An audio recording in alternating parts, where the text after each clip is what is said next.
যে আপনাকে সত্যি ভালোবাসবে সে রাতে হোক বা দিনে হোক কখনোই আঘাত করবে না। কথা দিতে সবাই পারে, কিন্তু কথা রাখার মানুষ কজন হয়? পাশে দাঁড়িয়ে ভরসা দেওয়ার লোক নেই, সামনে দাঁড়িয়ে পথ দেখানোর লোক নেই, কিন্তু পিছনে দাঁড়িয়ে সমালোচনা করার অনেক লোক আছে। যারা অপেক্ষা করে তারা বোকা নয়, তারা বিশ্বাসী। শেষ পর্যন্ত সেই থেকে যাবে যাকে তোমার জন্য সৃষ্টিকর্তা তৈরি করেছেন। জীবনের এক পর্যায়ে এসে বুঝতে পারবেন সবথেকে ভালো মুহূর্ত আপনি অনেক আগেই পার করে চলে এসেছেন। তুমি যত বেশি সরল হবে তোমার কপালে তত বেশি অবহেলা জুটবে। যার যোগ্যতা যত কম তার অহংকার তত বেশি। দায়িত্ববোধ শেখানো যায় না, সময় আর পরিস্থিতি দায়িত্ববান বানিয়ে দেয়। যাকে ভালোবাসো তাকে ভীষণ রকম আগলে রেখো। অবহেলাতে অনেক মজবুত সম্পর্কও নষ্ট হতে দেখেছি। সবার কাছে সরল হতে গেলে দেখবেন জীবনটা আপনার কাছে কঠিন হয়ে দাঁড়াবে। স্বার্থের এই দুনিয়ায় কারো প্রিয়জন হওয়াটা এখন বিলাসিতা। বুঝলে প্রিয়, দুনিয়াতে খুব কম মানুষই হবে যারা তোমার খুশি দেখে খুশি হবে। এই 750 কোটি মানুষের মধ্যে আপনি যে মানুষটাকে সবচেয়ে বেশি গুরুত্ব দেবেন ঠিক সেই মানুষটাই আপনাকে গুরুত্ব দেবে না। কষ্ট এমন একটা জিনিস যা শুধু নিজেকেই বহন করতে হয়, এর ভাগীদার কেউ হতে চায় না। যদি মনের মধ্যে অশান্তি থাকে এই দুনিয়ার সবকিছুই যেন বিরক্তিকর লাগে। জীবনে শান্তি চাইলে 3টি কথা কাউকেই বলো না। নাম্বার 1, পরিকল্পনার কথা। নাম্বার 2, স্বামী স্ত্রীর গোপন কথা।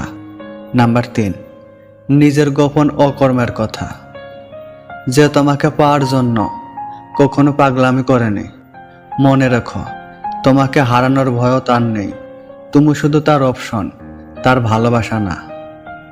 একটা মেয়ে একটা ছেলেকে যত বেশি ভালোবাসে তার চোখের দিকে তাকাতে সে তত বেশি লজ্জাবোধ করবে। আর একটা ছেলে একটা মেয়েকে যত বেশি ভালোবাসে তার থেকেও বেশি সে তার ভালোবাসার মানুষটিকে হারানোর ভয়ে ভীত থাকে। স্ত্রীর গায়ে হাত তোলার আগে 100 বার ভাববেন ভবিষ্যতে আপনার মেয়েরও বিয়ে হবে। আপনার মেয়ের গায়ে যদি তার স্বামী হাত তোলে তাহলে আপনি বাবা হয়ে সেটা মেয়ের মুখে শুনলে আপনার কেমন লাগবে ভাবুন তো। ঠিক তেমনি আপনি আপনার স্ত্রীর গায়ে হাত না তুলে তাকে ভুল ধরিয়ে দিন। এতে অশান্তি থেকে শান্তি ফিরে আসবে সংসারে। লোকে কি বলল আর কি না বলল সেই কথা ভেবে নিজের স্বপ্নকে ভেঙে যেতে দিও না। আজ যারা তোমার স্বপ্নের বিপক্ষে আছে একদিন তারাই তোমার স্বপ্ন পূরণ হলে তোমার সপক্ষে থাকবে। তুমি কোনো কিছু না ভেবে নিজের স্বপ্নের দিকে এগিয়ে যাও আর নিজেকে কথা দাও শত বাধা বিপত্তি আসুক তুমি ভেঙে পড়বে না, তোমার স্বপ্নকে ভাঙতে দেবে না। তুমি নিজেকে স্বপ্ন পূরণে এতটাই উদ্যমী করে তোলো যাতে তোমাকে তার পিছনে ফিরে তাকাতে না হয়। আর যে স্বপ্নে যত বাধা আসে সেই স্বপ্ন তত সফলতার দিকে এগোতে থাকে।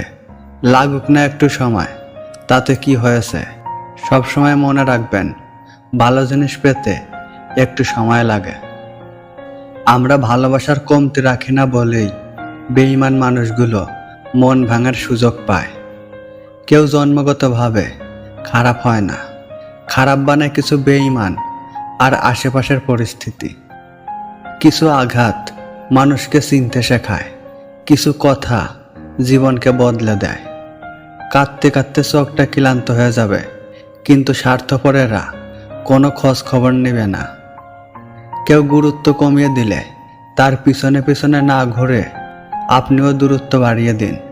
কষ্ট হবে ঠিকই, দাঁতে দাঁত চেপে সব হজম করতে শিখুন। নিজের পায়ের তলা শক্ত করুন, তাকে বুঝিয়ে দিন আপনিও মানুষ, কারো কেনা সস্তা কোনো পণ্য নয়। জীবনে কষ্ট দেওয়ার জন্য অনেক মানুষ পাবেন, কিন্তু আপনার কষ্ট বোঝার মতো কাউকেই পাবেন না। মুখের হাসিটা কেনা গেলেও চোখের জলটা কোথাও বিক্রি করা সম্ভব হয় না। পোকা আর ধোঁকা দুটি আলাদা হলেও গুণ কিন্তু একই। পোকা মাঠের ফসল নষ্ট করে আর ধোঁকা মানুষের জীবন নষ্ট করে।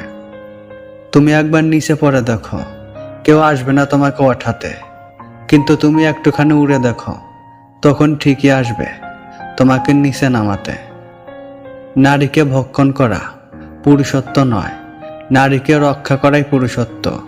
বাহানা করে ছেড়ে যাওয়ার নাম ভালোবাসা নয়, বরং হাজারো বাহানা উপেক্ষা করে থেকে যাওয়ার নামই ভালোবাসা। কাউকে রাখার জন্য জোর করতে নেই, যে থাকার সে কখনো চলে যায় না। যে তোমায় ভালোবাসে তাকে কখনো কষ্ট দিও না, কারণ কষ্ট সবার কাছে পাওয়া গেলেও ভালোবাসা সবার কাছে পাওয়া যায় না। কাউকে ক্ষমা করে মহৎ হয়ে যাও, কিন্তু দ্বিতীয়বার বিশ্বাস করে বোকা হইও না। মানুষটা সঠিক হলে অপেক্ষা করাটা সার্থক।